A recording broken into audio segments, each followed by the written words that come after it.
কৃষ্ণ কৃষ্ণ হরে হরে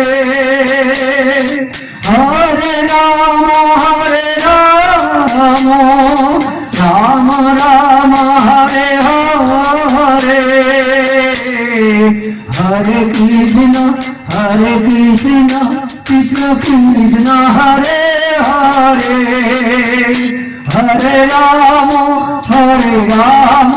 রাম রাম হরে হরে। নিতাই গৌর প্রেমানন্দে একবার হরি হরি বল হরি বল হরি বল হরি বল হরি বল। জয় জগৎগুরু জয় জগৎগুরু জয় জগৎগুরু।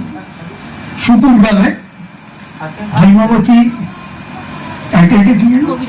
হৈমবতী কবিরাজের এবং ওর সপরিবারের সাদর নিমন্ত্রণে আজকে একটা শুভ দিন, বৈশাখী পূর্ণিমা। এই বৈশাখী পূর্ণিমায় এখানে উনি আমাকে গীতা পাঠের জন্য নিমন্ত্রণ জানিয়েছেন এবং আজকে এখানে গীতা পাঠ করতে বসে আমি খুব নিজেকে সৌভাগ্যবান মনে করছি যে স্বয়ং ভগবান রাধা গোবিন্দ সিংহাসনে আছেন এবং ওনার সামনে ওনারই গীতা মানে গঙ্গা জলে গঙ্গা পুজো করছি, যার জন্য গীতা পাঠ ঘরে ঘরে হরে কৃষ্ণ হরে হরে, এই যে হরে কৃষ্ণের নাম দিয়ে শুরু করলাম, ওটাই গীতার প্রথম পাঠ আরম্ভ হলো।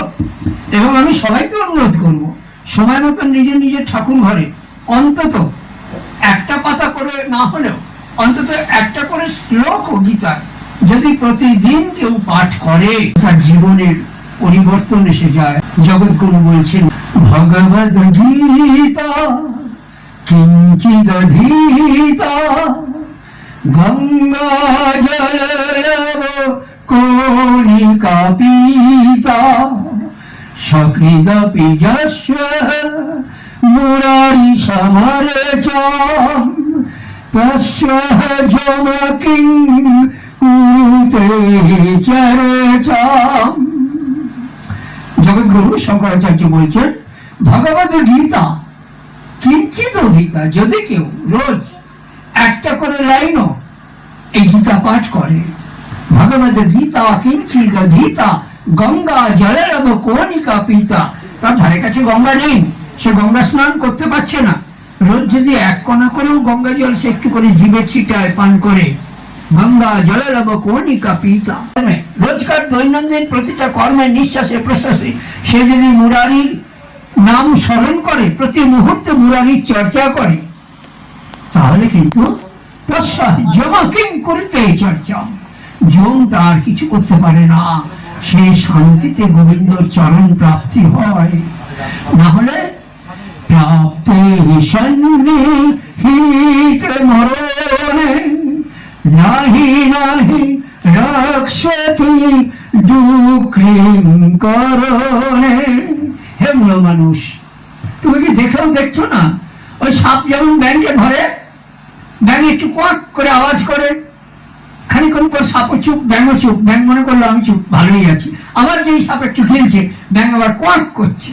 আমাদের প্রতিদিনের প্রতি মুহূর্তের সংসারের সমস্যা, অশান্তি, রোগ ব্যাধি, আমরা মনে করছি হে গোবিন্দ এবার সুস্থ হলে তোমায় ডাকবো, কিন্তু যেই সুস্থ হচ্ছি গোবিন্দর মায়ায় আমরা সংসারের আবার শত কাজে ভুলে যাচ্ছি। আবার কিছুক্ষণ পর কাল সাপ আমাদের যেই ব্যাংক খাওয়ার মতন আবার একটু করে অশান্তি দিচ্ছে, আবার আমরা ঠাকুর তলায় গিয়ে মাথা ঠুকছি। যার জন্য উনি কি বলছেন, একমাত্র উপায় কি, ভজ গোবিন্দম ভজ গোবিন্দম গোবিন্দম ভজ মূঢ় মাত